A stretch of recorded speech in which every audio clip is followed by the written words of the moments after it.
Hi there, I'm Clifford Bates, and welcome once again to Reading Aristotle's Politics. Today we finish up Book 4, dealing with Chapter 16, which deals with the courts, the adjudicative offices.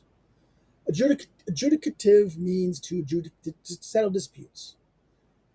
This is the origins of the courts. The courts are designed at one level to deal with not only punishing laws.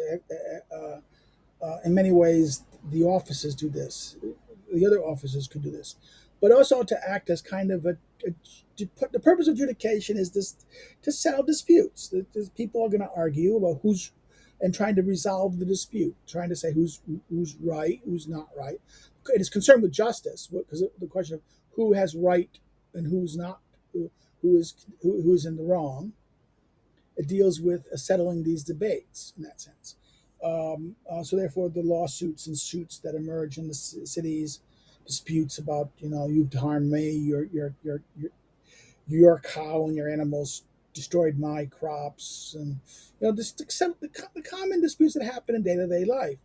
These disputes can be detrimental to us. This can lead to conflict in the city, vengeance, the Hatfields and McCoys, right? This could lead to that some harm was done to some group. I did something to you, and then therefore the solution to this was usually the traditional solution to this is vengeance. You harm me, I harm you. You ruin my thing, I ruin your thing. Eye for an eye, right? This is the classic conception of how people retaliate. The danger of this is that this can just lead to strife, right? And that this is not something that in a society where people should have affection for strife will break down affection. And therefore, you want to prevent some things that become to break down affections. So you need to establish some equity or fairness of the situation. That's what adjudication does. So we're looking at the last aspect of adjudication in chapter 16. So let's turn to the chapter. Of the three parts, it remains to speak of adjudicative, right? The modes of these bodies, too, must be grasped in accordance to the same presupposition. Again, we were talking about the offices before. Again, these are kind of offices, and they will have a similar kind of thing. There is there is distinction among the courts deriving from three defining principles: from whom they are selected, on what matters they decide, and in what manner they are selected. By from whom I mean whether they are selected from all or some, by what, how many kinds of courts there are, and in what manner, whether how they're selected, the meaning of selection, either by lot or election. Let us first distinguish then on how many courts there are. He says there are 8 in number. One is types of courts, right? Concerning one is concerned with audits, the question of reviewing who is office holders, right? Another is for anyone committing a crime with respect to common matters. So the things that concern everyone in the city. Okay, these commit a crime or an harm that is done against the common, the community. Another is concerned with what bears on the regime. So therefore, audits, common matters, which is the things that the whole community, which bears on the particular regime. The fourth is for both officials and private individuals. So therefore, the disputes among officials or private individuals. And then next concerning the sixth is concerning this. Not sixth. Again, this is and concerning disputes over fines. So this is disputes about. The fourth is between officials and private individuals, and concerns about disputes over fines, punishments, something like that. The fifth is concerned with private transactions of a certain magnitude. And there was private activities that have certain impact. In other words, private actions, private harms, like torts. Like this is the tort argument, right? Damages of a certain damage, right? And then another one, and so therefore the fifth. The sixth is there's one concerning with, besides deeds, there is one concerning homicide, and one with aliens. So the fifth concerns with private transaction of a certain multitude, and the fifth. Then there is one concerned with homicides, one concerned with aliens. And he goes, the kind of homicide court, whether having the same persons as jurors or the other or others, are one concerned with premeditated homicides and one involuntary homicides, or one with cases where there's agreement on the fact of the homicide but a dispute over what is just, and a fourth with cases involving those who had been exiled um, and for homicide after their return.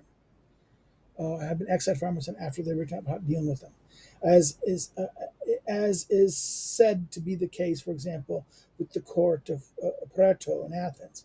Although such cases are few over the whole time, even in large cities. Um, so there's a whole discussion of homicide here. Um, these four courts correspondingly closely correspond to Athenian practice. All unpremeditated murders, as well as killing of slave foreigners, fell under the jurisdiction of the second court. The third dealt with cases where the killing could be argued or be argued to be accidental or otherwise just or justified. In the court of Prato, the defendant argued his case from a boat anchored off shore. Okay, that's even interesting. He could be not allowed to come back and had to deal with his case offshore.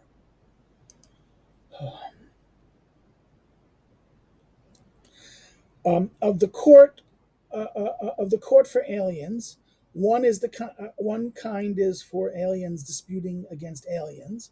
One is for aliens against the townspeople, the citizens, the things. And then the eighth one, further, this is the eighth one. So he doesn't number these last three. The last one is further. All besides there is one concerned with small transactions. Those involving a drachma, 5 drachma, or slightly more. Small claims court, right? This is small claims court, right? For a decision has to be given in such cases as well, but does not require a multitude of jurors. Small claims court, like Judge Judy and these things. A small claims court is a judge who don't no jurors. There's no big jury. A magistrate will decide this, or a smaller number of deciders. Judges and jurors, people who decide. The jurors are, he's going to use the word jurors here because this is how we understand English. Or judges, the number of a judge in English law translation, because Lord is American, he's not Anglo-American, and he understands this. And the idea of a judge would be that a judge only rules about law. The one who decides guilt or innocence or what party won the case is a juror. Okay, the juror. Um, Now in Roman law, that's not the judge is the juror. The judge is the juror in Roman law systems. Civil law and Roman law systems, the judge is the juror. In common law, there is a, a a body of citizens selected to be a juror that will decide the case. Usually 12. 12, 12 will decide. Maybe sometimes there's 24. So in case people miss that alternative jurors could leave out. So that in case if there will always be a number of 12. You have to have 12 people. If the number falls below 12, then it's a mistrial and you have to do it over again. Um, Small claims courts, right? But these courts, both those concerning with homicide and those concerning aliens, may be dismissed. So we can dismiss those last two, homicides and aliens. Let us speak of political ones. Okay, the political ones. Those are that is connections. That is in connection with these that factional conflicts arise when matters are not finely beautifully not colon beautifully handled. And revolutions, that's okay, this is Metal Baoe. This next chapter, revolutions, right? Revolutions and regimes. I, I'm going to make an argument, and I'm going to suggest that we don't read uh, this as revolution because it's the word method. metabol, metabole, in Greek. That's change. He uses the same word in the physics. Um, he means change, a change in regimes, a change. This is about political change. Now, the problem with the tradition has constantly translated as revolution, but the problem, there's a problem with revolution today. Revolution, we today understand revolution in light of something like the French Revolution, the Russian Revolution, which is a whole scale change of not only the political form but also the change of society. So therefore, what we understand as revolution is the extreme form of what the Greeks would call metobole. And also, there's another problem. Revolution, the word revolution revolves, and it gives us a view that there's a cycle, and a revolution has a cycle. Now, this leads us to the view of cyclical regimes, which Aristotle would address in chapter 12 of the of book 5, where he challenges Plato. This is from Republic. Republic, Plato's Republic, where he gives in the cycle of regimes. There's a cycle. Um, Polybius will himself continue this cycle regime from Plato. Tacitus will repeat Polybius to some degree, not so much Polybius as the more authoritative entity. It will be Machiavelli will follow from Polybius. This cycle of regime in Machiavelli and his whole is, in fact, from Polybius gives it a different term of this revolution, this cycling. He will call it not metobole. He calls it a different term. But the problem is that when translators brought this into Aristotle's text, after with more Beck and onwards, um, they they saw revolve the cycle revolution. Revolution, then historic after the French Revolution and later then the Russian Revolution, is the social revolution, a massive radical change not only of the political government but also of the society.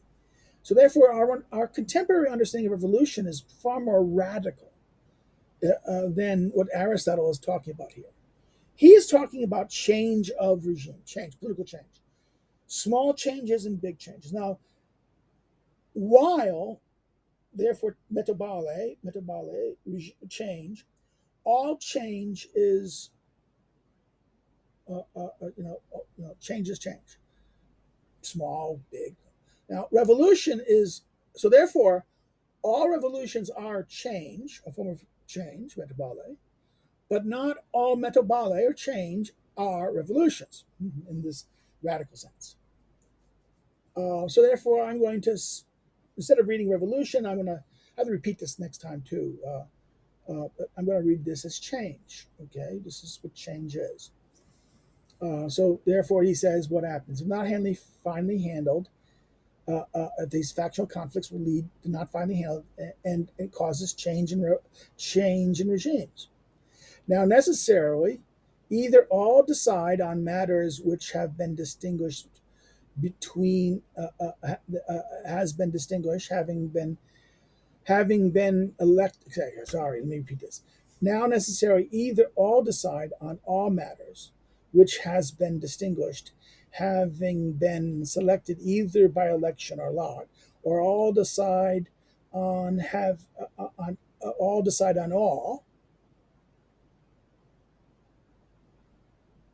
So, and that's all decide on all matters which have been distinguished either having been selected by election or by lot, or all decide on all having been selected in part by lot and in part by election, or all decide on some on the same matters and being selected on the one hand by lot and on the other by election. These modes are then four in number. Okay, the courts here, these political courts. and there are as many again, and there are as many again based on part of the citizens rather than on all. So that these modes are then four in number, and there are as many again based on part of the citizens rather than all. So therefore, it's eight on all, and then some of the citizens. Right? So there's eight here in that sense, right? Okay. So for those adjudicating may also be selected from some and decide on all matters by election, or be selected from some and decide all matters by lot, or by in part by lot, in part by election, or some courts that decide in some matters may be made up of persons selected both by election and lot. And was said these modes are counterparts to the one spoken of earlier. So let's look at 72. 72 is the chi with bracketing it with that and that, which we preferred, the question of officials. And here's something to have been dropped out of the text here, and I translate the supplement at 63. And then the last one is 74 in that sense. Okay, he adds the bracket here, right? These modes to the one spoken. You can read it that with this are counterparts, or these modes to the one spoken of are added to. So we have he says we have the four here and we have four here. Is there four here? I'm just going to reselect them in some moment of that, or selected by that. Yeah, the four and four. Further, the same ones may be conjoined. I mean, for example, some courts may be selected from all, some from both, and in which case the same court would have some selected from all and some from some, and either by lot or election or both. So we're going to ignore murder and we're going to ignore aliens, right? We're going to look at the political cases now, the political courts. And this is what? The crimes against the city common matters and crime against the regime. These are the kind of political courts. And let's go back here for a second. I want to see. We go back. What is it? It says one is concerned with audit, so that's a political one. The question of auditing the officials, right? Looking at what the officials done and making sure that the officials done. In other words, office holders are doing what they're supposed to do, holding them accountable. Two, they're committing a crime respect the common, is the city, the common, the community. And then the thing is crimes against the regime, things breaking the regime, violating the regime. And then the question of disputes. All of these are potential aspects of these over fines and the concerning private transactions of a certain magnitude. These are all the things that can lead to stasis, right? Factions, conflict.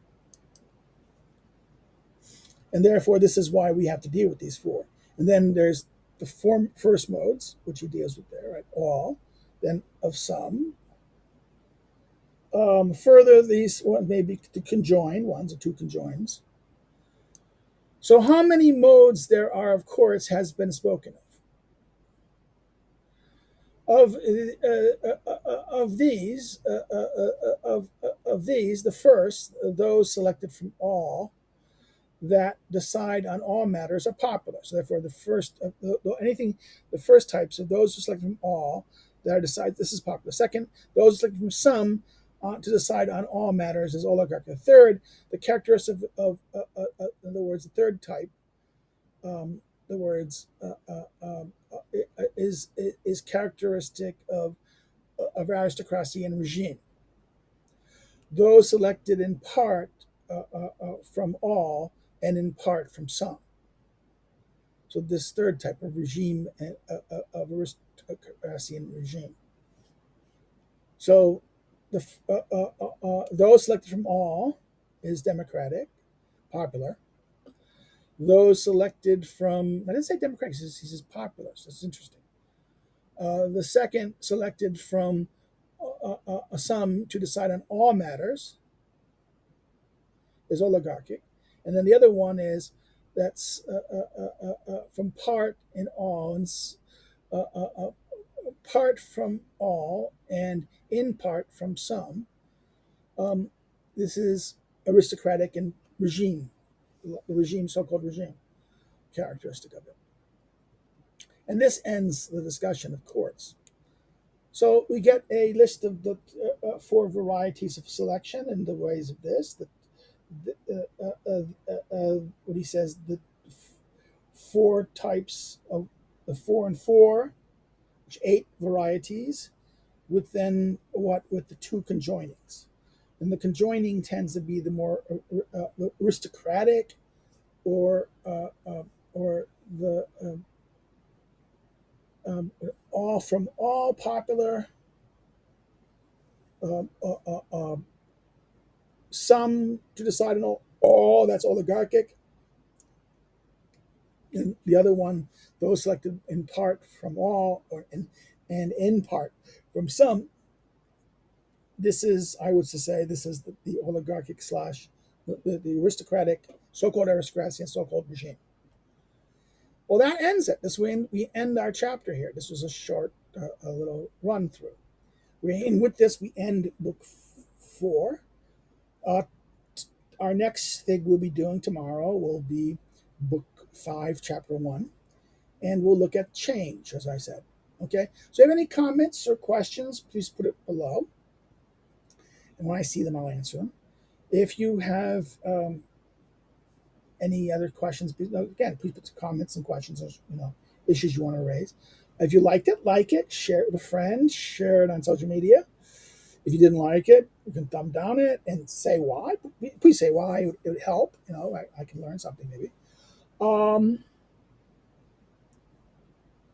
You can follow me on social media if you wish. You can please subscribe. Please subscribe if you haven't subscribed already. I forgot that part. Subscribe in the sense that you should build the channel up bigger, so maybe we get monetized a little bit. I mean, I don't need it for the money for myself. I need it. This is the next part. Follow my. You can follow my social media below, like this. The next thing is about Patreon and a Subscribestar. Why? Again, because YouTube is charging, a space for here these days. I'm big enough that I have to pay. My number of things of art. I'm doing this regularly now. The things are up there, and there. I don't want to delete stuff. If I delete stuff, I don't want to delete it. It's because maybe someone will read it, go back. This is not. All this stuff can be viewed by other people at another time, and it's not time. It's not time specific. Where a lot of people who do things are very time specific, and therefore it's not necessarily you want there forever to be there. After I finish the politics, I think I will finish the politics in about a month, maybe 2, and then I'll turn to the Montesquieu. I promised Montesquieu I'll do it, and I'm going to be doing the rendition, a redo of Machiavelli. I think I'm going to do that very soon, and I might do Schmidt. I've been thinking about doing Schmidt too. I got the means to do Schmidt, so I might do something with Schmidt and something else. Well, that's it. Well, I hope you all have you can. Okay, another way you can help. If you don't want to do Subscribestar because you say, "Well, you don't do anything for us there." What is it? If you build it, I'll grow it. If you want to help me other ways, you can find ways to do it. One other way you can help me is buy my book, Lulu, through Lulu. Well, you can buy it from Amazon. It's available on Amazon, Barnes and Noble, and all those places. If you buy by Lulu, I'll get a little more money because I'll get the money that Amazon, the booksellers could get. It's This is like a cliff notes, not really cliff notes, but it's not mere summary of the text. It's a guide. It's a study guide that goes through the text of the politics, chapter by chapter, book by book, chapter by chapter, gives you outline structures and hints of how to look at the text and divide it up and look at the various things as to understand. It's useful to go through with this because it will help you understand and grasp that. It also has good secondary literature to help there. I got permission to use from a friend's source that it's very useful. I added things, I modified it significantly, but I used it so that because that's why you can, to secondary sources to write papers from. Right? So if it's good for a student, to someone studying the politics, to kind of get this. It's not a commentary, not interpretation, study guide. And with that, I'll end my today's talk. Have a good day. Take care. Bye bye.